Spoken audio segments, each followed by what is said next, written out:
In today's video, I'm going to teach you how to move from one Google Calendar to another and have everything sync. This process might sound a bit tricky at first, but don't worry, I'll guide you through each step with ease so you can seamlessly transfer your calendar events without missing a beat. First, let's start by exporting your existing calendar.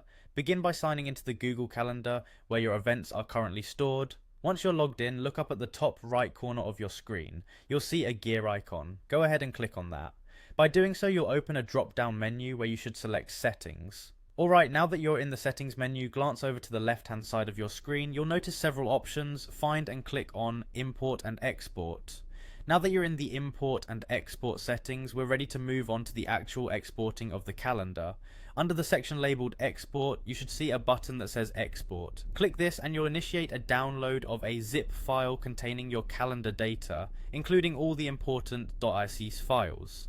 Once the download is complete, locate the zip file on your computer and extract it. Make sure all the IC's files are in an accessible location, as we'll need these soon. With your calendar data safely exported, it's time to move on to the new calendar you wish to populate. Sign into the Google Calendar where you'd like to import your data. Once again, click on the gear icon at the top right corner just as you did before and select Settings. This should feel familiar by now. Again, look to the menu on the left and click on Import and Export. Now, under the Import section, look for the button labelled Select File from your computer. You'll click on this and navigate to the ICS files you extracted earlier. Select the appropriate file for your calendar data. Once you've done that, you'll also need to specify which calendar you'd like to import your events into.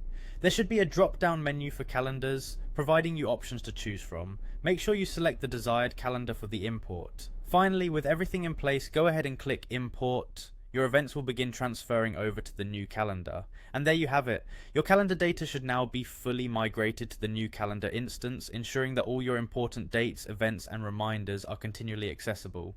Thanks for watching, and I hope this guide helped you in making your transition between calendars a smooth experience. If you have any questions or run into any issues, feel free to reach out or leave a comment below. Happy calendaring!